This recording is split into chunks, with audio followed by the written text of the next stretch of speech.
આ દ્રશ્ય ધ્યાનથી જુઓ। આ ટાંકીમાંથી જે વહી રહ્યું છે ને એ ખાલી પાણી નથી, એ છે તમારા અને મારા પરસેવાના 21 કરોડ રૂપિયા। વાત સુરત જિલ્લાના તડકેશ્વર ગામની છે। સરકારે તો 21 કરોડ મંજૂર કર્યા કે 15 થી 20 ગામડાના લોકોને પાણી મળે। રૂપિયા ફાળવવાનું કામ સરકારનું હતું અને ઈમાનદારીથી સિમેન્ટ વાપરવાનું કામ કોન્ટ્રાક્ટરનું હતું, પણ અહીંયા સિમેન્ટની જગ્યાએ આપણને બધાને ચૂનો લગાવી દીધો। જે સાહેબોનું કામ સાઇટ પર જઈને તપાસ કરવાનું હતું, એમણે એસી ઓફિસમાં બેઠા બેઠા જ ટાઈમપાસ કરી નાખ્યો। તમે વિચાર તો કરો, ઉનાળામાં આપણે 100 રૂપિયાનું માટલું લેવા જઈએ ને તોય 4 વાર ટકોરા મારીને ચેક કરીએ કે કાચું તો નથી ને। તો આ તો 21 કરોડનો આરસીસીનો ટાંકો હતો। આ બનાવતી વખતે પેલા ટકોરા મારવાવાળા સાહેબો ક્યાં ગયા હતા?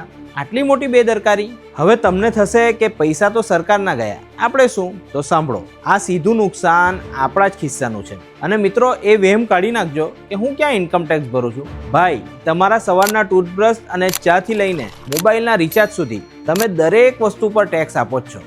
એટલે આ 21 કરોડ રૂપિયા બીજા કોઈના નહીં, આપણા પરસેવાના હતા। વિચારો, આ 21 કરોડ જો સાચી જગ્યાએ વપરાયા હોત તો 200 કિલોમીટરના નવા માખણ જેવા રસ્તા બની જાય, અથવા તો 10 નવી હાઈટેક સ્કૂલ બની જાય। એ તો સારું થયું કે આ ટાંકી ટેસ્ટિંગમાં જ તૂટી ગઈ। કલ્પના કરો, જો લોકાર્પણ પછી તૂટી હોત અને નીચે બાળકો રમતા હોત તો?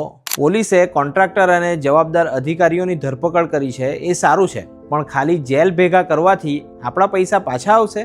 ના, આપણી માંગ એ છે કે આ 21 કરોડની વસૂલાત એ જવાબદારોની મિલકત વેચીને થવી જોઈએ। દેશભક્તિ ખાલી 26મી જાન્યુઆરીના સ્ટેટસ મૂકવા પૂરતી સીમિત ના હોવી જોઈએ।